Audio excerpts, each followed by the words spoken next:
ಆಮೇಲೆ ಇಲ್ಲಿ ಬಂದ ನಂತರ ನಾವು ಅನ್ಐಡೆಂಟಿಫೈಡ್ ಕೆಲವು ಬಾಡಿಗಳನ್ನು ಕೂಡ ನಾವೆಲ್ಲ ಪರಿಶೀಲನೆ ಮಾಡಿದ್ದೀವಿ.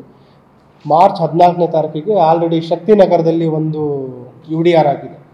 ಈ ಏನು ನಾವು ಇಲ್ಲಿವರೆಗೆ ಸಾಕ್ಷ್ಯಗಳನ್ನು ಸಂಗ್ರಹ ಮಾಡಿದ್ದೀವಿ, ಈ ಕಾಣೆಯಾಗಿರೋ ವ್ಯಕ್ತಿಗೆ ಮತ್ತು ಅಲ್ಲಿ ದೊರೆತಿರುವ ಮೃತದೇಹಕ್ಕೆ ಸಿಮಿಲಾರಿಟೀಸ್ ಇದೆ. ಈಗ 3 ಜನ ಆರೋಪಿಗಳನ್ನು ಏನು ಅರೆಸ್ಟ್ ಮಾಡಿ ನ್ಯಾಯಾಂಗ ಬಂಧನಕ್ಕೆ ಒಪ್ಪಿಸಲಾಗಿದೆ, ಅವರನ್ನು ಪೊಲೀಸ್ ಕಸ್ಟಡಿಗೆ ತೆಗೆದುಕೊಂಡು ಹೆಚ್ಚಿನ ಒಂದು ವಿಚಾರಣೆ ಮಾಡಬೇಕಾಗಿದೆ. ಮತ್ತು ಅವನಿಗೆ ಇನ್ನೂ ಬೇರೆ ಯಾರ್ಯಾರು ಆರೋಪಿಗಳು ಸಹಕಾರ ಮಾಡಿದ್ದಾರೆ ಮತ್ತು ಏನು ಕೃತ್ಯಕ್ಕೆ ಉಪಯೋಗಿಸಿದ ವಾಹನಗಳಿರ್ಬೋದು, ಬಳಸಿರುವ ಆಯುಧಗಳಿರ್ಬೋದು ಮತ್ತು ಇನ್ನೂ ಬೇರೆ ಬೇರೆ ಸಾಕ್ಷ್ಯಗಳನ್ನು ಕೂಡ ನಾವು ಸಂಗ್ರಹ ಮಾಡಬೇಕಾಗಿದೆ. ಆ ಆರೋಪಿಗಳನ್ನು ನಾವು ವಶಕ್ಕೆ ಪಡಿಸ್ಕೊಂಡು ಹೆಚ್ಚಿನ ಒಂದು ವಿಚಾರಣೆಯನ್ನು ಕೂಡ ನಾವು ಮಾಡ್ತೀವಿ.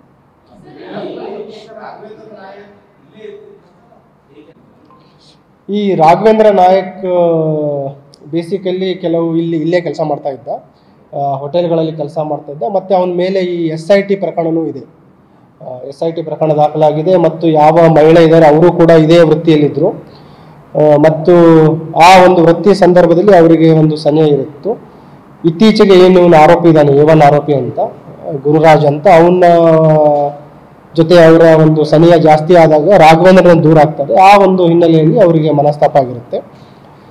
ಸೊ ಆ ಲೇಡಿ ನೀಡಿದ ಒಂದು ಮಾಹಿತಿ ಆಧಾರದ ಮೇಲೆಗೆ ಈ A1 ಆರೋಪಿ ಅವನ್ನ ಇನ್ನೂ ಬೇರೆ ಸ್ನೇಹಿತರ ಜೊತೆ ಸೇರಿಕೊಂಡು ಇವನಿಗೆ ಅಪಹರಣ ಮಾಡಿ ಕೊಲೆ ಮಾಡಿರುವಂಥದ್ದು ತಿಳಿದು ಬಂದಿದೆ.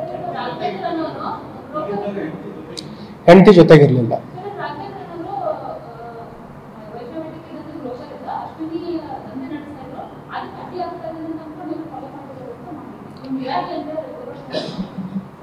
ಗಿರಾಕಿಗಿಂತ ಈಗ ಬೇಸಿಕಲಿ ಅವರ ವಿಚಾರಣೆ ಮಾಡಿದ ಪ್ರಕಾರ ಏನ ವೃತ್ತಿ ಇದೆ, ವೃತ್ತಿ ಜೊತೆಗೆ ಇವರು ಸ್ಥಳೀಯ ಆಗಿದ್ರು ಅಂತ. ಬೇಸಿಕಲಿ ಇವನೇನು ರಾಘವೇಂದ್ರಗೆ ಟೋಟಲಿ ಅವಾಯ್ಡ್ ಮಾಡಿ ಈ A1 ಆರೋಪಿಯ ಜೊತೆ ಅವನ ಜೊತೆ ನಿರಂತರವಾಗಿ ಕ್ಲೋಸ್ ಆಗ್ತಾ ಇದ್ರು. ಆ ಹಿನ್ನೆಲೆಯಲ್ಲಿ ಅವನಿಗೆ ಪೀಡಿಸ್ತಾ ಇದ್ದ ಅಂತ ಮಾಹಿತಿ ಇರುತ್ತೆ.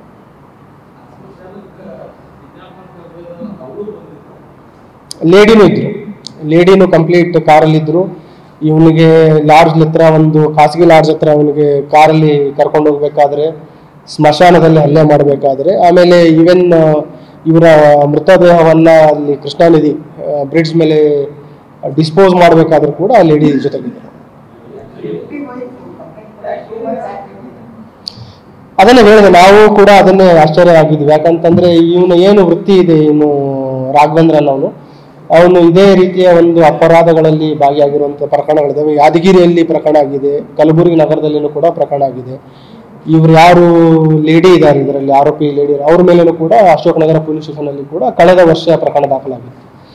ಆ ವೃತ್ತಿ ಜೊತೆಗೆ ಅವರು ಆ ವೃತ್ತಿಯಿಂದ ಹೊರಗಡೆ ಬರಬೇಕು ಮತ್ತು ಇವನ ಜೊತೆ ಕ್ಲೋಸ್ ಆಗ್ತಾ ಇರಬೇಕಾದ್ರೆ ಎಲ್ಲೋ ಅವಳು ಇವನಿಂದ ದೂರ ಆಗ್ತಾ ಇದ್ದಾಳೆ ಅಂತ ರಾಘವೇಂದ್ರನಿಂದ ಅವಳಿಗೆ ಒತ್ತಾಯ ಮಾಡ್ತಾ ಇದ್ದ, ಫೋನ್ ಮಾಡಿ ಪೀಡಿಸ್ತಾ ಇದ್ದ ಅಂತ ಅವಳು ಇನ್ನು ಆರೋಪಿಗೆ ಹೇಳಿರ್ತಾಳೆ.